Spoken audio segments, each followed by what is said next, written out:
Du choco. C'est une dinguerie, hein.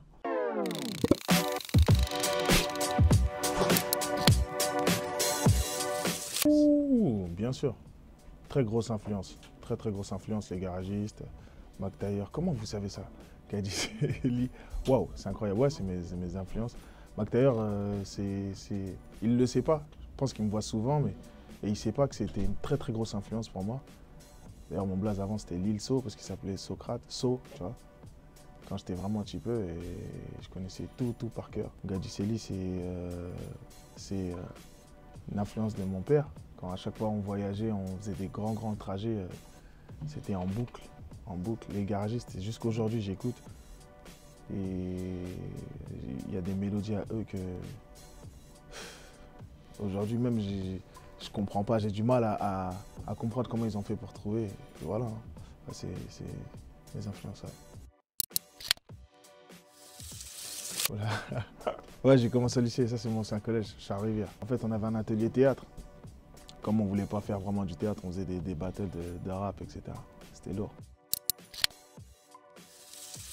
La consécration, 80 000 personnes, Stade de France, il n'y a pas plus émotionnel.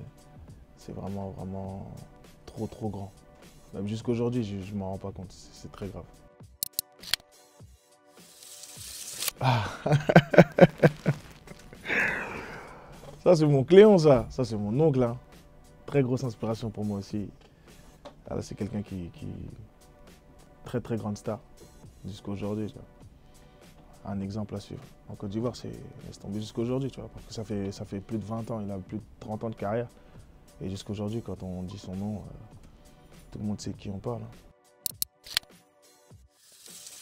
Pour moi, un des meilleurs rappeurs, toutes catégories confondues. Hein. Il rappe, il découpe, punchline, il a des mélodies, vraiment des mélodies particulières. C'est ça que j'aime beaucoup chez lui, tu vois. J'apprécie vraiment Damso. Je trouve que son univers à lui, ses mélodies à lui, elles sont spéciales. C'est ça que j'aime bien en fait.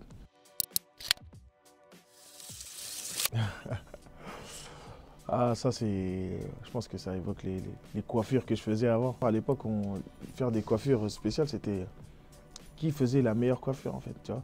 Et moi je suis arrivé avec ça en cours. Et j'avais honte parce qu'à Orléans, on était un peu... J'étais tout le temps sur Paris, mais à Orléans, on était un peu en retrait, tu vois, par rapport à cette mode. Donc je suis arrivé avec cette coiffure à la rentrée, les gens ils ont pété les plombs. Et ils ont pété les plombs, qu'est-ce que tu sais quoi ça? Donc voilà, c'est comme ça que c'est né. Voilà, c'est mon bijou, hein, c'est mon premier vrai projet. Le public que je touche, ou ceux des autres, ils pensent un peu que voilà, VG Dream, ça se définit à ambiancer les gens et que je sais pas faire autre chose, tu vois. Donc je me suis un peu plus ouvert pour montrer que en vérité, c'était la clé du succès, de faire des morceaux comme ça, des morceaux où tu sais que tu vas pas trop te prendre la tête sur les paroles, que la mélodie elle rentre super vite dans ta tête. Et que voilà, il y a certaines personnes qui s'étonnent que bah, on écoute du VG Dream, ça nous viole le cerveau, ça veut plus sortir. C'est fait exprès en vérité, tu vois. Mais j'ai essayé de m'ouvrir un petit peu plus et sur l'album, ça sera encore mieux. DRG, waouh! DRG, ça c'est un de mes premiers groupes hein, que j'ai commencé. On était une centaine, on était trop, tous les jeunes d'Orléans, ensemble. On marchait dans la ville, on sautait, dansait, on criait, ça rappait, faisait des concours, mal organisé, laisse tomber. Et puis là, ça c'est la Cinésia, c'est mon vrai groupe.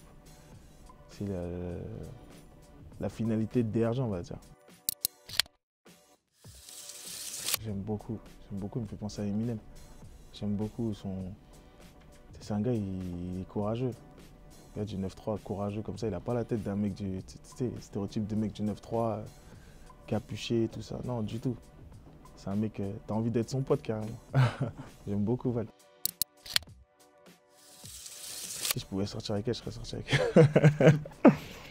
Juste par rapport à son univers musical, je l'aime vraiment beaucoup. Je l'aime vraiment beaucoup, je connais... Elle aussi, elle a des mélodies qui font... Ça fait flipper, tu vois. Je peux même pas expliquer. La dernière fois, elle m'a envoyé un message sur Instagram, j'étais comme si c'était... Je sais pas qui m'avait envoyé un message, j'étais vraiment, vraiment content. J'aime beaucoup Christine Nzekwe. Vous avez discuté Bon, on a discuté et tout. On a discuté. Et elle m'a dit que me féliciter pour ce qui m'est arrivé, etc. J'étais vraiment, vraiment content et je lui ai dit que je serais là à son Bercy. J'étais très, très, très malade. J'ai failli y rester et on ne savait pas ce que j'avais, tu vois. On ne savait pas ce que j'avais, c'était à Gagnoa, tu vois, en Côte d'Ivoire. C'est pour ça qu'à chaque fois je dis VG Dream de Gagnoa, je suis sorti de là-bas plus fort. On ne savait vraiment, vraiment pas ce que j'avais. Pendant 2 ou 3 semaines, j'étais vraiment malade. Des boutons, plein de boutons sur le corps. Et voilà. Drogba Cité, photo. Ça, c'est un but mythique. À cette époque-là, je supportais Marseille, je me rappelle. Juste pour un seul homme, Didier Drogba. Et voilà, ça, c'est quelqu'un qui a soulevé le pays. Hein. Franchement, dans les périodes de crise, à l'époque, il y avait des histoires de guerre, tout ça en Côte d'Ivoire. Et ce qu'il a fait, ça a grave réuni le peuple.